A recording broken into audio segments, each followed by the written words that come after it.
The difference of this fourth industrial revolution is it doesn't change what you are doing. It changes you. If you take genetic editing, right.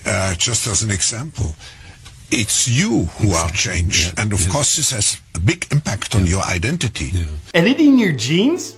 Cool. I'll explain that later. But first, why do so many people consider this guy, Klaus Schwab, to be the most dangerous man in the world? Well, there's some reasons. A lot of them. You might remember Klaus Schwab as the puddle of liquefied feces who said, by 2030, you'll own nothing and be happy about it. But how does he expect you to own nothing and be happy about it? Oh, he's got a plan. Now, I'll tell you about it in a minute. But before I do, a little bit about Klaus Schwab. He's the author of COVID-19, The Great Reset. What a grand opportunity indeed. Oh, and his book was published on July 9th, 2020. Wonder how he got it written and published that fast. It's almost like maybe he pre-wrote it before he started the pandemic. Before the pandemic started. Old Klaus is also the founder and chairman of the World Economic Forum, an organization that faces the public with very noble-sounding goals of creating a better world. Fear-mongering about climate change and disease are big goals of theirs. Welcome to Davos. Just park your private jet over there and then go inside and pretend to be concerned about climate change. Klaus and the World Economic Forum want a worldwide digital ID system that determines your access to goods and services. It would monitor your online behavior, purchases, and biometrics. It kind of seems like he just wants to do away with the whole democratic process and give all the power to the state and whoever runs the state, the deep state.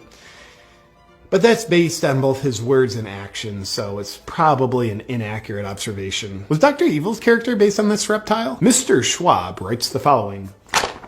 One of the greatest lessons of the past 5 centuries in Europe and America is this. Acute crisis contribute to boosting the power of the state. It's always been the case, and there is no reason why it should be different with the pandemic. Nobody ever elected Klaus Schwab to anything. This all just sounds like conspiracy, doesn't it? The World Economic Forum are good guys. Haven't you seen the headlines they pay for? Go green, right? Right? That's probably right. They truly are good guys. Accordingly, you'll be excited to hear that the lineup of World Economic Forum speakers at their annual gathering of elites in Davos included such benevolent humanitarians like Xi Jinping, Anthony Fauci, and Bill Gates, and Australian Prime Minister Scott Morrison. What a great lineup! But my favorite Economic Forum speaker of all time is this reptile, Klaus Schwab's top advisor, Dr. Yuval Noah Harari. Let's see what he has to say. Data might enable human elites to do something even more radical than just build digital dictatorships. By hacking organisms, elites may gain the power to re-engineer the future of life itself. Because once you can hack something, you can usually also engineer it. Elites hacking organisms and re-engineering life itself? Well, he's not talking about doing that to people, is he? Now, in the past, many tyrants and governments wanted to do it, but nobody understood biology well enough, and nobody had enough computing power and data to hack millions of people. Neither the Gestapo nor the KGB could do it. But soon, at least some corporations and governments will be able to systematically hack all the people. Well, I guess he was talking about doing that to people. All people, to be specific. And if indeed we succeed in hacking and engineering life, this will be not just the greatest revolution in the history of humanity. This will be the greatest revolution in biology since the very beginning of life 4 billion years ago. For 4 billion years, nothing fundamental changed. Not playing God, are you? Because that usually works out super well. Science is replacing evolution by natural selection with evolution by intelligent design. Not the intelligent design of some God above the clouds. Oh, you are playing God.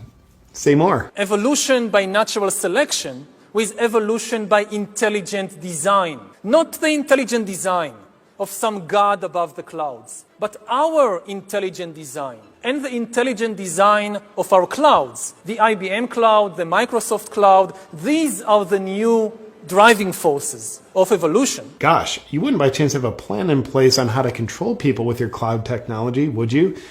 And that plan isn't by chance already being implemented, is it? Today, we have the technology to hack human beings on a massive scale. Oh, so you could implement it. In this time of crisis, you have to follow science. It's often said that you should never allow a good crisis to go to waste. Sounds familiar.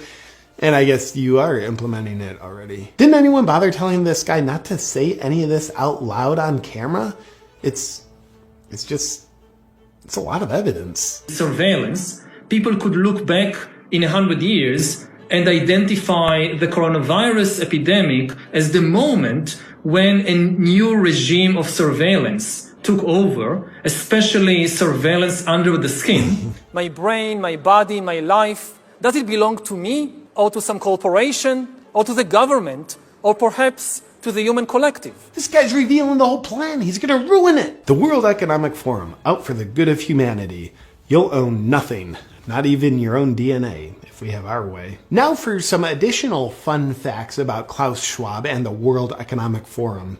They've got a Young Leaders Program, which is a 5-year indoctrination program into their principles. The goal of the program is to create world leaders who don't answer to their people because they don't care about them. They answer to their bosses at the World Economic Forum. Graduates of the program include admirable world leaders that are suspiciously in lockstep with the Great Reset, such as Justin Trudeau, Francis Macron, and Mark Zuckerberg. Sponsoring partners of the World Economic Forum's Young Global Leaders program have been the Bill and Melinda Gates Foundation and Google. I wonder why Google censors and shapes information to be in exact support of the World Economic Forum's narrative. Oh, another fun fact. The World Economic Forum is predicting a worldwide cyber attack. I'm pretty much a wizard at predicting the things I'm going to do too. The very concerned Schwab believes the cyber attack could bring a complete halt to our power grid, transportation, hospital services, and to our society as a whole. The World Economic Forum then simulated the cyber attack. Simulated or planned? I'm not sure, but they said it was a simulation, so it's probably best to just believe them. And here's a picture of Klaus Schwab sitting in front of his statue of Vladimir Lenin. I wonder why he's got a statue of one of the most murderous world leaders in history. Lenin killed an estimated 5 million people. And finally, remember Schwab's whole thing about you'll own nothing and be happy about it? What's the World Economic Forum's plan to make that happen? Well, it's probably nothing, but consider this. BlackRock is an investment firm with $9 trillion under management, which is a higher GDP than every country on Earth, aside from the US and China. Therefore, it turns out BlackRock has more political and financial influence than the Federal Reserve and most governments. Sounds cool, but what's the connection with the World Economic Forum? Well, again, and it's probably nothing, but BlackRock CEO Larry Fink is also just a board member of the World Economic Forum. Well, that's super convenient and probably just a coincidence. Is the World Economic Forum and BlackRock colluding in corporatism, where an unelected corporate elite dictates top down to the population? Well, they couldn't be doing that because they'd have to infiltrate the government, which they haven't done. Except for, in one of Joe Biden's first appointees once he took office, he named Brian Deese to be the director of National Economic Council. Brian Deese came from BlackRock, where he was a global head of sustainable investing, and now he's Biden's main advisor for economic policy. But Biden's making the policy decisions, not the unelected corporate elites at BlackRock and the World Economic Forum. Of course Biden's making all the decisions. Let's not be silly. Oh, look, there's a picture of Biden in the audience at the World Economic Forum. Oh, and also Kamala Harris's chief economic advisor is Michael Pyle. He came from BlackRock, where he was a global chief economic strategist. overseeing the strategy for investing $9 trillion. Well, it looks like corporatism, but it's probably not. But if it was, it would actually be a viable strategy for BlackRock and the World Economic Forum to own everything and for you to own nothing. Oh, fun fact, BlackRock is buying up single-family homes at an alarming rate, oftentimes paying 20 to 50% above asking price, so normal people like you and I can't own the homes. Now, there is an interesting pattern to all this. You know how you hear about ancient tyrannical rulers who would rule over their dumb people by saying things like, yeah, if you don't do all of this slave labor and let me sleep with your wives, then God's going to make you all perish in a deadly storm. Well, God told me, and because I'm elite, I have access to this knowledge and you don't. So you better do as I say or you're going to die. Well, us peasants can't perceive what the king can, so we better do as he says. Go ahead and bang my wife. And thank you for doing it for my protection, King. Good old fear-mongering, a predictable pattern as old as time itself. But with Klaus and the World Economic Forum, it's climate change is gonna kill you, disease is gonna kill you, and a cyber attack's gonna get ya. So you better do as we say, or you're gonna die. I don't know, the weather looks pretty good to me.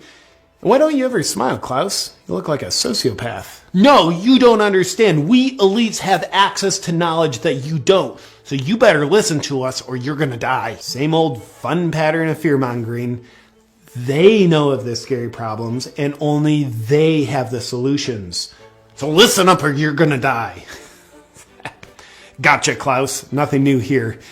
We see you. In conclusion to the question, is Klaus Schwab the most dangerous man in the world? Here's his top guy again. Humans are now hackable animals. You know, the whole idea that humans have, you know, they have this soul or spirit and they have free will and nobody knows what's happening inside me. So whatever I choose, whether in the election or whether in the supermarket, this is my free will, that's over. Free will, that's over. It will indeed be over.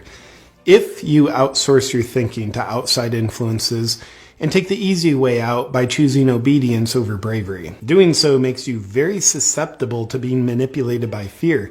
And if this happens, you will fail at remaining a free, sovereign individual. But here's how Schwab and his friends, who sociopathically never smile, fail at their great reset, and you succeed at remaining a free, sovereign individual. Be guided by your own critical thinking and what your heart and soul knows is right.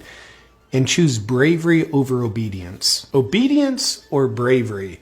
Outsource your perspectives or do your own critical thinking? We are in the process of either the Great Reset or the Great Awakening, and the choice isn't Klaus Schwab's. The choice is yours.